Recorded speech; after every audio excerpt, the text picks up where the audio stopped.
Hey everybody, this is Dustin, your urban specialist. I'm with Oso, and he's actually replacing a Swintec side out on this unit. And so you can see at the top here, it's a double rail because of the size of the room. And he's getting ready to start mounting the new one. I guess what happened was a lot of the screws came loose on the sidewall.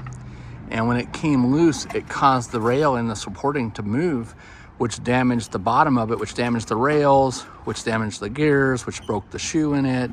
And so it basically, causes that thing that's not supposed to, it's only supposed to go in and out one way. And so when it starts teeter-tottering and rocking and twisting, it takes everything out of whack. So make sure that check out all the maintenance and stuff on Lippert's site so that you know how to maintain these. Obviously, you don't spray any lube on the actual tracks themselves. There's a certain type of lube that's called the PTFE that's through CRC. And that in the videos you'll see where it's just like a little just a couple little squirts, goes a long ways. So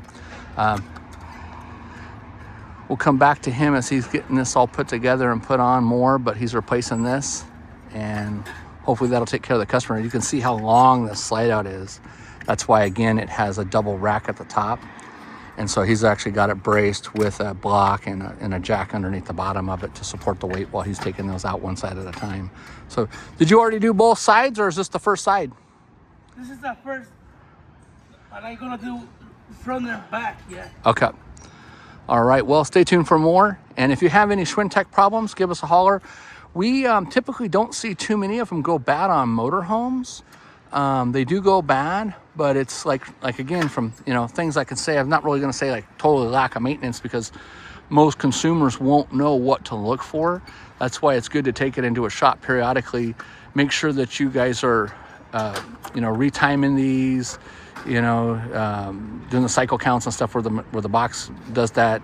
There's a different variations of it as the years has gone. I think we're now into like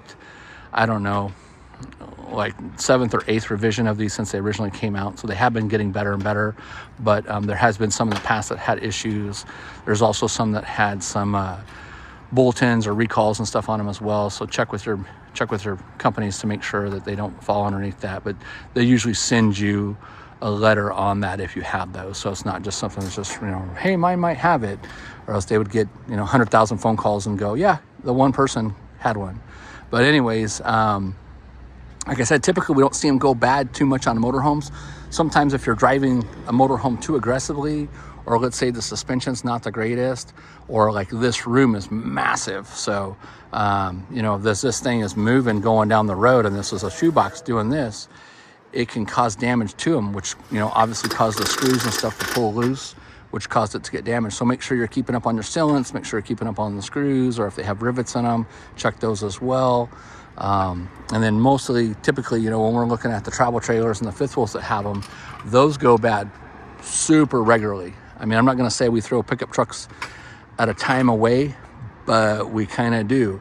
And a lot of it, the only thing that we can contribute it to is, there's those that travel too rough. We got a lot of rough roads here in California, but then there's also those that, the suspension itself is kind of stock 1950 technology, so we're big advocates on saying, hey, let's upgrade your center equalizer. Let's upgrade to a Roadmaster Comfort Ride kit. Let's upgrade to shocks. Let's upgrade to Dexter Easy Flex kit.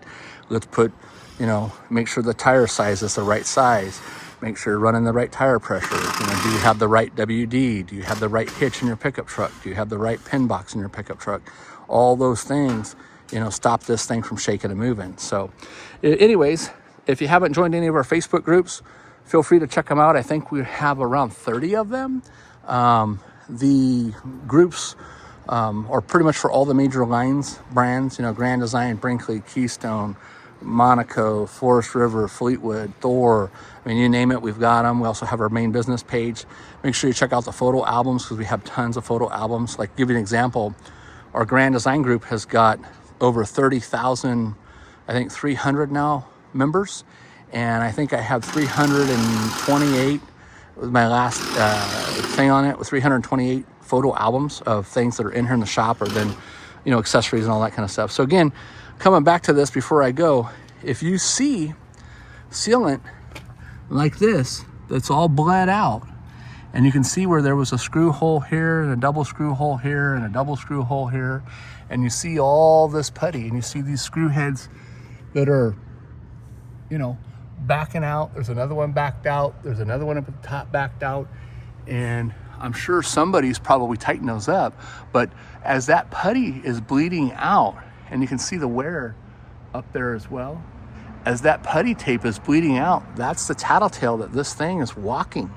And so when it's walking and moving, it's moving just enough to force that out, which now creates the screws to become loose and shear off like they did, or back out or back out. Every one of these is loose, every one of them.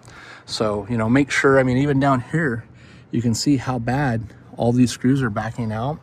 Same thing here, you can see, look at how bad where that's chewed that up, right? So what do you think caused that? That's this walking of these moldings. And so, oh man, Look wow. at the old one. Look at the old one. Part of the reason that they get damaged is because they use the lubrication also over here. They lube the track instead of lubing? Yep. Yeah, that's crazy. Well, thanks for showing that to us. I'm going to do another video just specifically on that and on this here in a second, because I kind of jumped all around with a bunch of other good info. But hey, keep up on your maintenance, folks. I don't know what this kit cost, but all the time, all the labor, again, another broken off screw. So, all right, well, stay tuned for more, and we'll talk to you soon. Dustin, your RV specialist, and Oso. Thanks.